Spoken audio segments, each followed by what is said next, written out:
22 April মঙ্গলবার Jammu Kashmir Pahalgam আতঙ্কবাজি attack.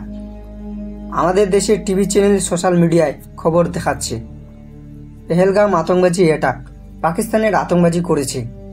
পাকিস্তানের আতঙ্কবাজি TRF Laskar তৈবার সংগঠন এই ঘটনার জিম্মা নিয়েছে, কিন্তু সূত্র হিসাবে ইনডাইরেক্টলি চীন আর বাংলাদেশের হাত আছে। পেহেলগাম আতঙ্কবাজি হানায় কি করে বাংলাদেশ আর চীনের হাত আছে जानते गেলে সম্পূর্ণ ভিডিওটা দেখুন। Jammu and Kashmir worst terror attack in recent Jammu Kashmir में बड़ा आतंकी हमला हुआ है। কাশ্মীর নাম শুনলে আমাদের মনে সুন্দর সুন্দর দৃশ্য ভেসে আসে, কারণ কাশ্মীরের সুন্দর সুন্দর দৃশ্য, মন মাতানো আবহাওয়া, বিদেশি পর্যটক, দেশের বিভিন্ন প্রান্তের মানুষ তাই সারা বছর কাশ্মীর ঘুরতে যায়।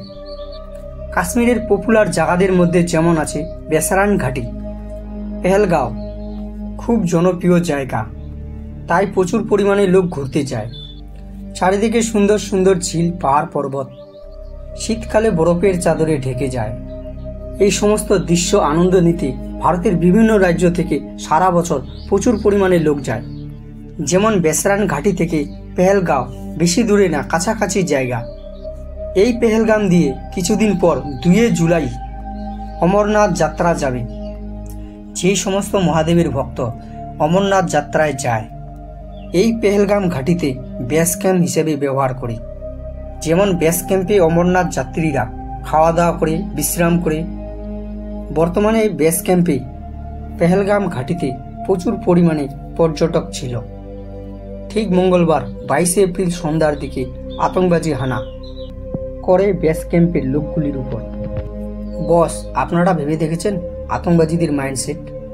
আতঙ্কবাদীগুলা ধর্ম আর নাম জিজ্ঞাসা করে করে গুলি মারছে, কারণ আতঙ্কবাদীগুলি কোনো হিন্দুকে জম্মু কাশ্মীর যেতে দেবে না। এই গুলাগুলিতে প্রায় 25 জন লোককে মেরে ফেলছে। কিছু লোক আহত হয়েছে, তারা বর্তমানে হসপিটাল ভর্তি আছে। এই আতঙ্কবাদী হামলায় কারো পিতা মারা গেছে, কারো ছেলে মারা গেছে, কারো স্বামী মারা গেছে, কারো মেয়ে মারা গেছে। একটি মহিলার স্বামী মারা গেছে, তো ওই মহিলাটি আতঙ্কবাদীদেরকে বলতেছে আমাকেও গুলি করে মেরে দাও, কিন্তু আতঙ্কবাদীগুলি বলো ওই মহিলাটিকে, আমি তোমাকে মারবো না, তুমি নরেন্দ্র মোদীকে গিয়ে বলো আমরা কিভাবে ধর্ম জিজ্ঞাসা করে করে গুলি করে মারছি। বস, এখানে বাংলাদেশ আর চীনের হাত কি করে আছে? প্রথম সূত্র, বাংলাদেশে ইউনিট সরকার আসার পর থেকে পাকিস্তানের সাথে সম্পর্ক খুব ঘনিষ্ঠ হয়েছে। পাকিস্তানের সাথে বিভিন্ন ব্যবসা রপ্তানি খুব বেড়েছে বাংলাদেশের। সবকিছু ঠিক আছে, কিন্তু এখানে কিছুদিন আগে পাকিস্তান সরকার জলজাহাজ ভর্তি গোলা বারুদ, যুদ্ধের প্রত্যাবর্তন গাড়ি, যুদ্ধের জন্য ট্যাঙ্ক দিয়েছে বাংলাদেশকে। তার পরিবর্তে ইউনিট সরকার পাকিস্তানের সেনা আড্ডার জন্য জমি দিয়েছে শিলিগুড়ি করিডোরের পাশে। ইউনিট সরকারের স্বপ্ন পাকিস্তানের সেনা আর বাংলাদেশের সেনা মিলে একবার যদি ভারতের শিলিগুড়ি করিডোর বন্ধ করতে পারি, তবে ভারতের উত্তর পূর্ব রাজ্যগুলি আমাদের দখলে। তার জন্য সাহায্য করবে আমাকে পাকিস্তান। দ্বিতীয় সূত্র, কিছুদিন আগে বাংলাদেশের ইউনিট সরকার চীনের রাষ্ট্রপতির কাছে গিয়েছিল বাংলাদেশে ব্যবসা করার আমন্ত্রণ দিতে। বাংলাদেশের ইউনিট সরকার চীনের রাষ্ট্রপতিকে বুদ্ধি দিচ্ছে, ভারতের শিলিগুড়ি করিডোর একবার যদি হামলা করে বন্ধ করতে পারি, তবে উত্তর পূর্ব রাজ্যগুলি ভারতের আমাদের দখলে। বস, শিলিগুড়ি করিডোরের ব্যাপারে বিস্তারিত ভিডিও আগেই বানিয়েছি, দেখার জন্য ডিসক্রিপশন বক্সে লিঙ্ক দিয়ে দিব। কিছুদিন আগে আমেরিকার রাষ্ট্রপতি ডোনাল্ড ট্রাম্প পৃথিবীর সম্পূর্ণ দেশের উপর ট্যারিফ বাড়িয়ে দেয়। মানে পৃথিবীর যে কোনো দেশের মাল আমেরিকা দেশে বিক্রি করতে গেলে ট্যাক্স দিতে হবে বেশি। সব থেকে বেশি ট্যাক্স চীনের মালের উপর লাগিয়েছে 245%। সব থেকে কম ট্যাক্স ভারতের জিনিসের উপর লাগিয়েছে 26%। আমেরিকার রাষ্ট্রপতি ডোনাল্ড ট্রাম্প চীনের উপর বেশি ট্যাক্স লাগাতে চীনের বড় বড় কোম্পানি চীন থেকে পালিয়ে যাবে, আর বেশিরভাগ হয়তো ভারতে চলে আসবে। তাই চীনের রাষ্ট্রপতির মাথা খারাপ হয়ে গেছে, কারণ বড় বড় কোম্পানি সেই দেশেই যায় যে দেশে কোনো অশান্তি যুদ্ধ চলে না। তাই হয়তো চীনের রাষ্ট্রপতি ভিতরে ভিতরে পাকিস্তানকে চাপ দিচ্ছে যেন ভারতে যুদ্ধের মতো অশান্তি চলতে থাকে। তাহলে চীনের বড় বড় কোম্পানি হয়তো ভারতে পালিয়ে যাবে না।